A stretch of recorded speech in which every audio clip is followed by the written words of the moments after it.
고린도전서 2장 10절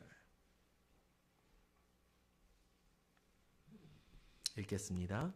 우리는 그가 만드신 바라 그리스도 예수 안에서 선한 일을 위하여 지으심을 받은 자니 이 일은 하나님이 전에 예비하사 우리로 그 가운데서 행하게 하려 하심이니라. 아멘.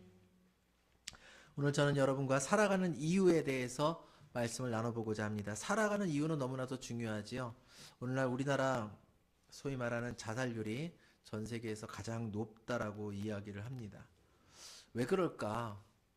어떤 사람들의 스스로 자기의 목숨을 버리는 사람들의 모습을 보면은 어떤 사람들은 너무 행복한 것 같고 어떤 사람은 너무 불행한 것 같고 모든 사람이 똑같지 않아요. 잘 살고 모든 것을 다 가졌지만 우울함이 너무 심해진 사람도 있고 또 다른 사람들의 비난에 손가락질을 너무 많이 받다가 그런 사람도 있고 삶이 너무 힘들고 너무 재미없어서 그런 사람들도 있고 여러 가지 모습이 있지요. 저는 다만 사회가 합심해서 이런 일들을 극복해 나갈 수 있으면 참 좋겠습니다. 핀란드가 과거에 벌써 이제 그것이 한 30년 막 이렇게 흘렀지만요.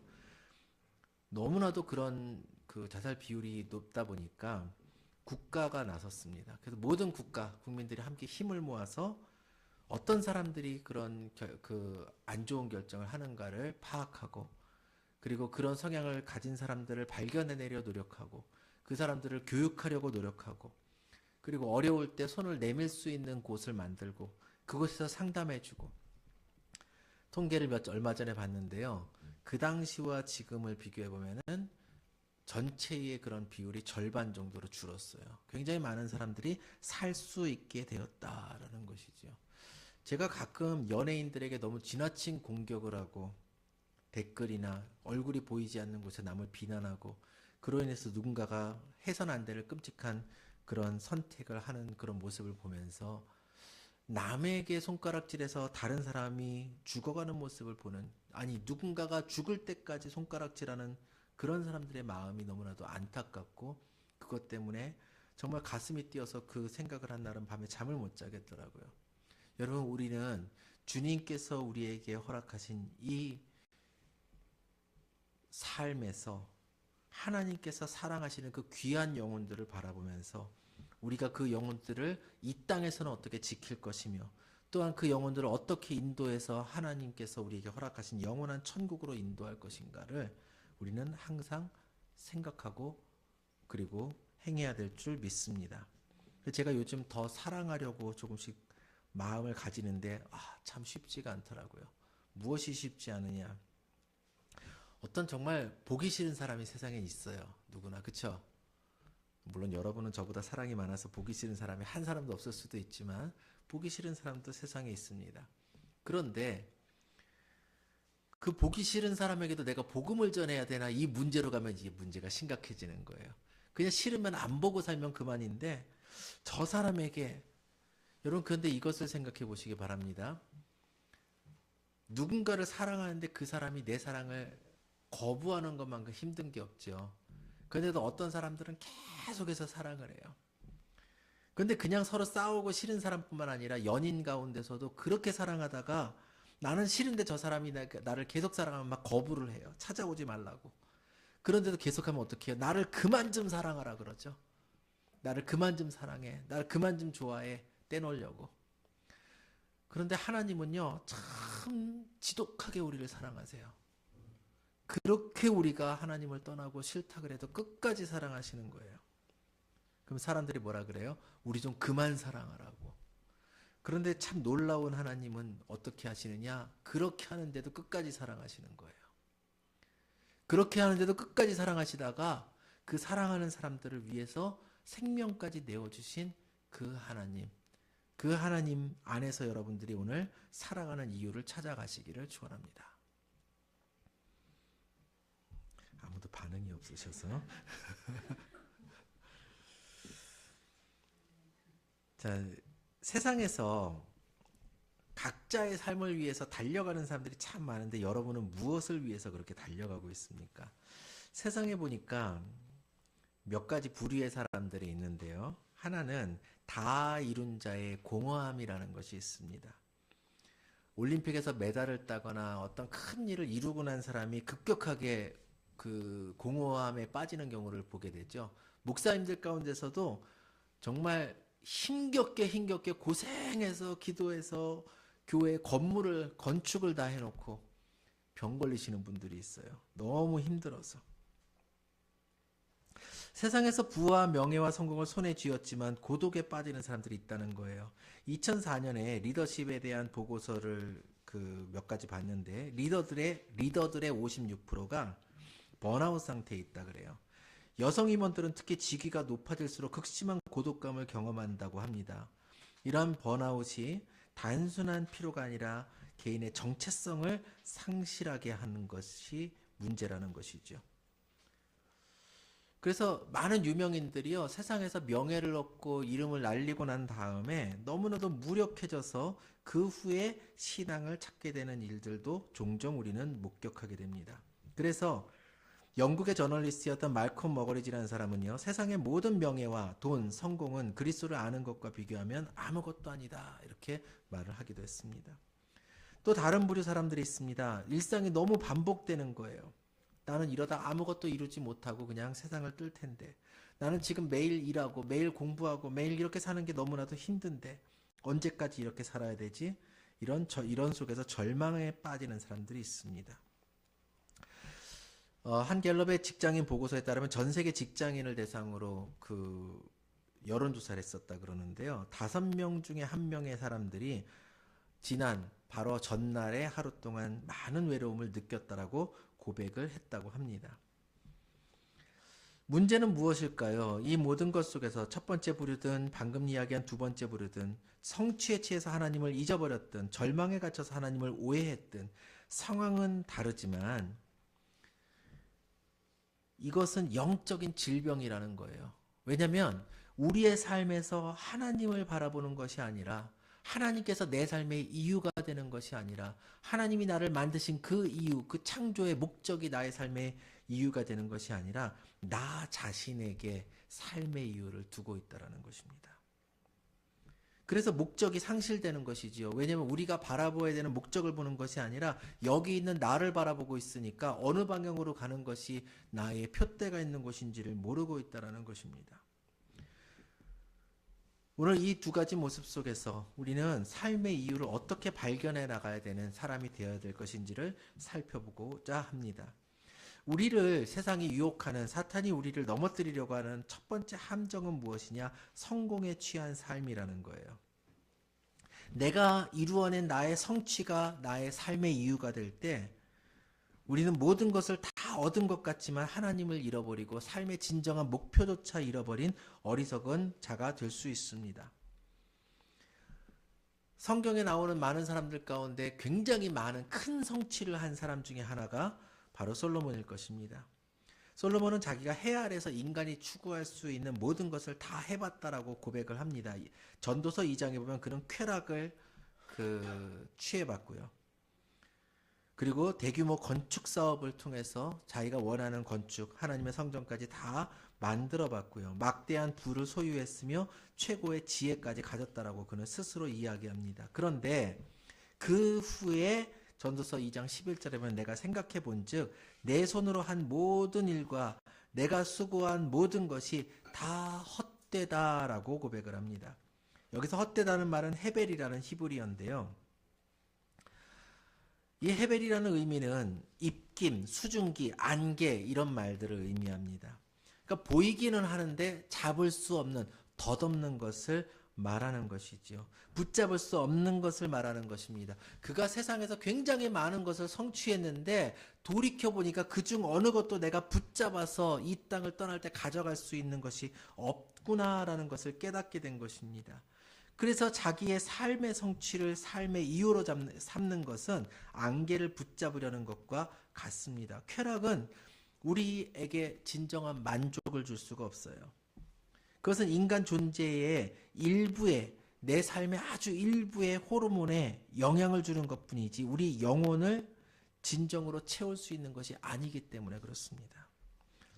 또 다른 사람은 모든 것을 쌓은 경우가 있습니다. 어리석은 부자의 이야기가 누가복음 12장에 나옵니다. 예수님께서 탐심을 경계하라고 말씀을 하신 것인데요.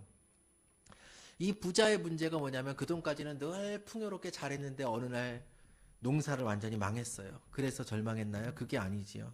그는 굉장히 곡식을 많이 거두는 대풍작을 거뒀습니다. 대풍작을 맞이했습니다. 이때 그가 해야 되는 행동은 무엇이었을까요? 창고에 넣을 수 없는 것들을 다 나눠주는 것이었겠죠. 그게 제일 지혜로운 방법이라고 저는 생각합니다. 저희 가족들이 원래 이북 출신인데요. 그 일제시대와 공산시대를, 공산당의 어떤 그런 통치시대를 겪으면서 남쪽으로 내려오기 전에 목숨의 위협을 겪은 적이 있었습니다. 왜냐하면 부자였었고 땅이 있었고 교육을 많이 받았고 등등 하다 보니까 이 숙청 1순위였던 거예요. 살아남을 수 있었던 딱 한 가지 이유가 무엇이었냐면 소출을 거두고 나서 가족들에게 필요한 것을 제외하고 어려운 사람들에게 늘 다 나눠줬다라는 거예요. 나중에 주변의 다른 부자들이 다 숙청되고 목숨을 잃을 때에 저 가족만큼은 죽이지 말라고 하여서 살아남을 수 있었다라고 이야기합니다. 성경 누가복음에 나오는 이 부자가 많은 곡식을 자기가 드디어 소유하게 되었어요.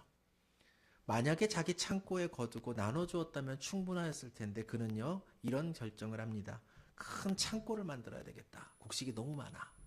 그리고 창고를 만들고 그곳에 가득 채웁니다. 야, 이제 이 큰 창고를 가득 채웠으니 이제 나는 편히 먹고 마시고 즐거워하려고 결심을 하죠. 그때 예수님께서 뭐라 그러십니까?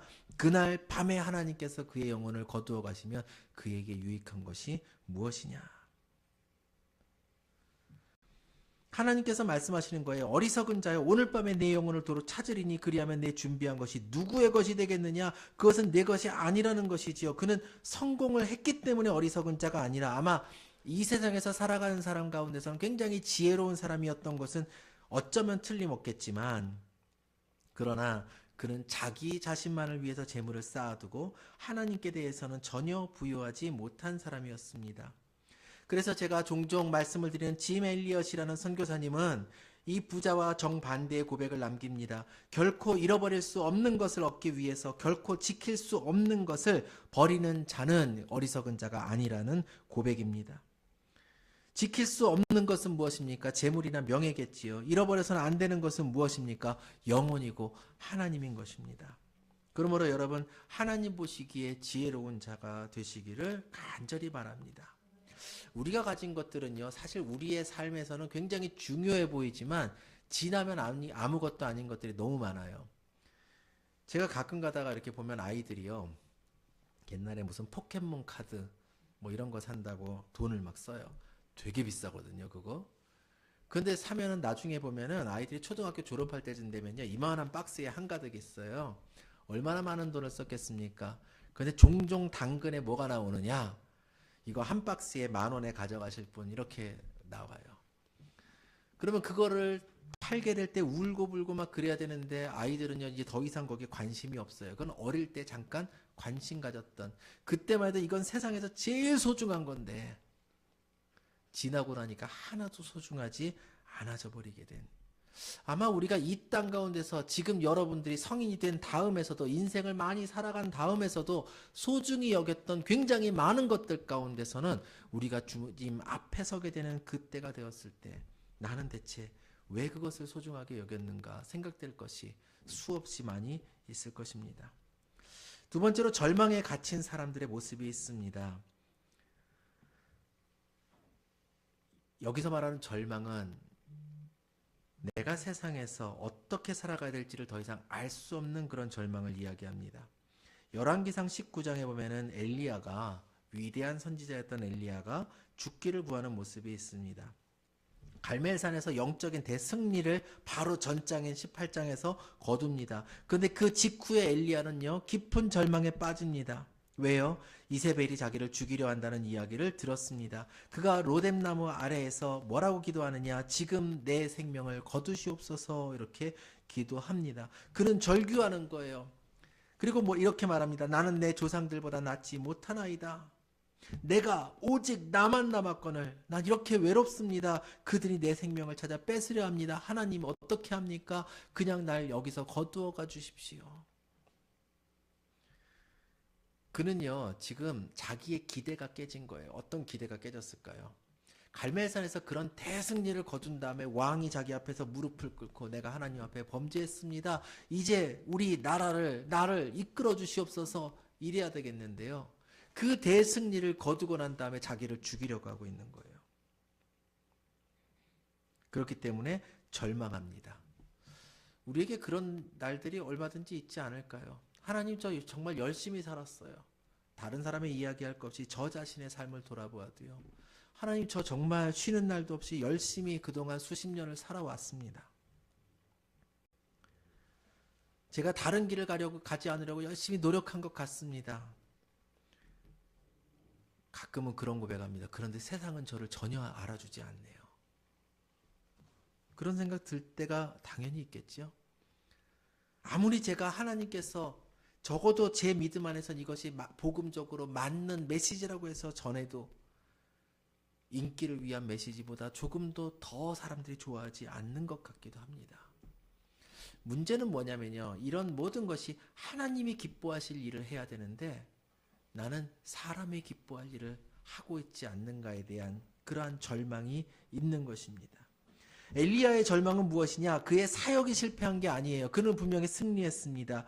다만 자기가 생각한 자기의 기대에 대한 실패였다라는 것입니다. 하나님을 보지 않고 자신을 보기 시작한 사람에 대한 위험도가 바로 이런 것입니다. 하나님의 주권적인 능력을 바라보아야 되는데 내 절박한 형편을 바라보게 되기 때문인 것입니다. 하나님께서 너무나도 선하세요. 너무나도 참 아름다우십니다. 사랑이 넘치십니다.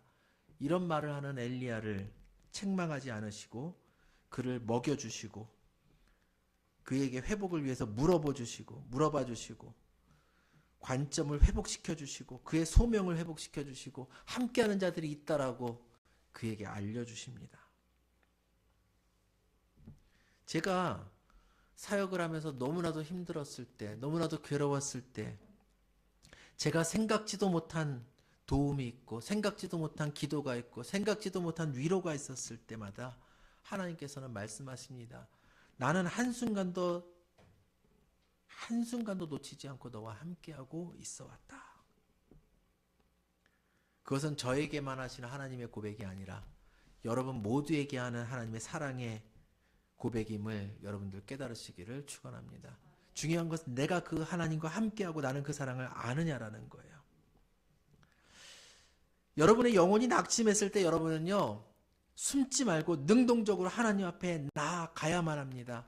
여러분의 영혼을 위해서 시편의 기자처럼 시편 42편에 있는 말씀처럼 여러분 고백하시길 바랍니다. 내 영혼아 어찌하여 낙심하느냐. 나는 예배드릴 때 분명히 기뻐했었고 사랑하는 자와 함께할 때 기뻐했으며 하나님을 만났을 때 내가 기뻤었는데 왜 나는 절망하고 있는가? 내 영혼아 내가 어찌해서 낙심하는가? 하나님이 너와 함께하는데. 내가 왜 불안해하느냐? 하나님이 너와 함께하시는데. 여러분 이 고백이요 여러분과 함께 있어야만 합니다. 하나님께서 여러분을 얼마나 사랑하시는지를 여러분들이 깨달아 알아야만 한다는 것입니다. 오늘 이 고백 속에서 여러분들이 하나님 앞에 나아갈 수 있게 되기를 간절히 축원합니다. 이는 여러분이 소망을 하나님께 두어야만 가능한 것입니다. 여러분의 관점을 바꾸어야 돼요. 여러분 현미경은 가까운 데를 보는 건가요? 멀리서 보는 건가요? 가까운 데. 그것 아주 가까운 데 것을 크게 보는 것이지요. 우리는 우리 인생을 지금 현미경으로 보고 있어요. 내 인생의 작은 부분을 확대합니다. 하나님, 너무 심각한데요.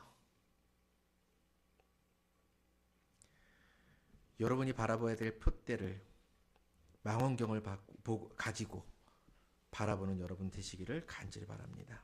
그러면 여러분이 살아가야 되는 이유는 무엇입니까? 하나님의 영광을 위한 부르심 속에 그것이 있습니다. 지금까지 우리가 살펴왔던 우리 인생을 무기력하게 만들고 절망하게 만드는 그 모든 이유보다 더 큰 하나님의 목적은 무엇이냐? 이사야 43장 7절 말씀을 보니까 하나님이 우리를 창조하신 이유는 하나님의 영광을 위해서인 것입니다.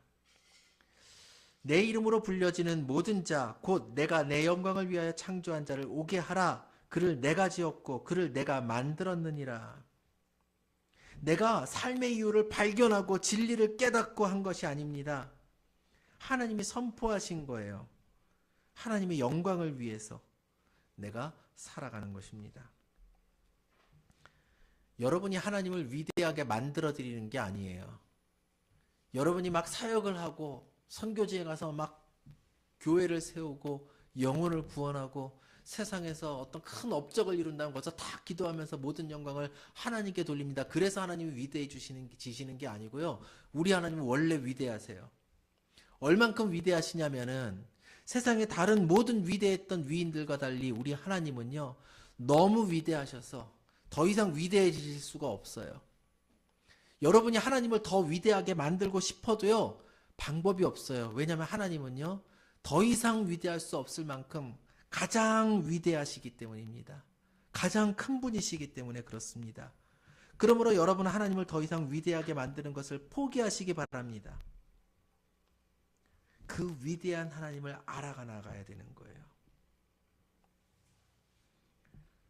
여러분이 먹든지 마시든지 무엇을 하든지 하나님의 영광을 위해서 하라는 것은요. 하나님을 더 영광스럽게 더 위대하게 만들기 위해서가 아니라 하나님께서 여러분을 만드신 여러분이 살아가게 만드시는 그 이유 그 목적을 여러분에게 알려주시는 거예요. 하나님이 더 영광을 받기 위해서 더 높아지기 위해서 여러분이 먹든지 마시든지 무엇을 하든지 하나님의 영광을 위해서 하라고 말씀하시는 게 아니라 하나님의 영광을 위해서 여러분이 먹고 하나님의 영광을 위해서 마시고 하나님의 영광을 위해서 여러분이 살아갈 때에 여러분의 살아가는 이유와 목적이 채워진다라는 의미입니다. 우리 하나님은 충분히 위대하세요. 그 위대한 하나님의 자녀인 여러분이 세상에서 가치 있게 살아갈 수 있게 되기를 축원합니다. 그것은 세상에서 뭔가 노벨상을 탈 만한 업적을 이룰 때 가치 있어지는 것이 아니라 미국 대통령이 그렇게 노벨 평화상을 타려고 하고 있던데요. 그거 타야 그의 인생에 가치 있어지는 게 아니에요. 그 사람들이 좀 더 알아주는 것이지요. 여러분의 인생의 가치는 여러분이 무엇을 하든지 하나님의 영광을 위해서 할 때 비로소 가치 있어지는 것입니다. 에베소서 2장 10절 오늘 우리 읽은 말씀에 보니까 우리는 그가 만드신 바라 하나님의 창조물인데 그리스도 예수 안에서 무엇을 위해서 선한 일을 위해서 지음받은 자가 된 것입니다. 이 말씀은 2장 8절 9절에 있는 은혜로 말미암는 구원 우리의 행위가 아니니 누구든지 자랑하지 못하게 하려 함이라. 우리가 받은 구원이 하나님의 선물이라는 거예요. 우리는 자랑할 수 없다는 것입니다. 이 말씀은 무엇이에요? 우리가 노력을 해서 무엇인가 업적을 이뤄서 잘해서 구원받고 잘해서 하나님께 영광 돌리고 잘해서 하나님을 위대하게 만드는 존재가 우리가 아니라 우리는 하나님의 이름 안에서 선한 일을 행하면서 이제 하나님의 자녀로서의 자격을 갖추어가는 자들일 뿐이라는 것을 성경이 말씀하는 거예요. 그런데 이것이요 성경이 말씀하는 여러분의 인생의 가장 가치 있는 모습입니다. 복음의 핵심은 여러분이 무엇인가를 해서 이루어가는 것이 아니라 선한 일을 하기 위해서 구원받은 자, 여러분이 이제 하나님의 원하시는 뜻대로 선한 일을 행하게 하기 위해서 창조의 목적대로 행하기 위해서 하나님이 목숨 버려서 여러분을 구원해 주셨다라는 거예요. 그래서 여러분은 하나님의 만드신 바 걸작품입니다. 왜냐하면 그 뜻대로 행하고 완전해지기 위한 거룩해지기 위한 삶을 살아가는 자기 때문인 것입니다. 뭔가 그릇을 잘 만들어 놨더니요 요강으로 쓰여요. 그럼 별로 쓰임대로는 쓰임은 받고 싶지만 영광스러운 자리는 아니겠죠. 그런데 만들어놨더니 이것이 세상에서 가장 귀한 잔치에 쓰이는 그릇이 됩니다. 너무나도 귀하지 않겠습니까? 하나님이 여러분을 만드신 이유가 바로 그것이라는 거예요.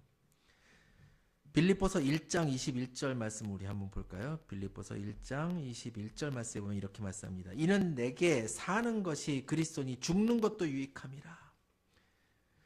지금 여기서 바울은요, 로마 감옥에 갇혀 있는 상태입니다. 죽음을 앞두고 있는 상태입니다. 그는요, 사역의 열매, 그리고 주님과 함께 있는 자기의 죽음이라는 선택지 사이에 끼어 있는 것입니다. 그도 성공하고 싶겠지요. 그곳에서 나가서 로마 황제에게 복음을 전하고 로마의 교회가 세워지고 세상의 모든 사람들이 하나님 앞에 나아갈 수 있는 그 일에 자기가 쓰임받아서 누구보다도 위대한 사역자가 되는, 근데 지금 그는 거기서 죽임을 기다리고 있는 자가 되었을 뿐입니다. 그런데 살아가는 이유가 그리스도고 내가 살아가는 그때 하나님께서 나를 인도하실 때 나는 온전히 살아갈 수 있기에 그는 내가 죽을지라도 그 모든 것이 유익하다라고 고백하고 있는 것입니다. 엘리야에게 최악의 상황은 그의 죽음이었을 것입니다. 이세벨이 그를 죽인다고 했잖아요. 그랬기 때문에 그는 절망했습니다. 그래서 사도 바울은 뭐라고 고백해요? 내가 죽을지라도 그것이 유익하다라고 고백하고 있는 것입니다. 삶의 이유가 나의 성취인 사람과 삶의 이유가 하나님의 뜻인 사람은 그 고백이 이래서 달라지는 거예요. 그러므로 여러분의 삶에 결론적으로 하나님으로 만족하시기를 간절히 바랍니다. 하나님이 여러분의 삶의 이유가 된다라는 것은 여러분이 하나님으로 인해서 만족하고 있다라는 바로 그 이유입니다. 여러분이 성공했을 때도 공허함을 느낄 수 있겠지요. 반복되는 일상에서도 절망감을 느낄 수 있을 것입니다. 그러나 그 모든 것을 바라보지 말고 나는 왜 창조되었는가? 왜 구원되었는가? 이것을 바라보는 여러분 되시길 바랍니다. 그러므로 아까 제가 여러분이 하나님을 위대하게 만들 수 없고 영광스럽게 만들 수 없다 그랬지만요. 존 파이퍼 목사님이 이런 말씀을 한 적이 있습니다. 하나님은 우리가 그분 안에서 가장 만족할 때 우리 안에서 가장 크게 영광 받으신다. 우리 찬양으로 고백하잖아요. 주님 한 분만으로 나는 만족해. 주님만 찬양하리.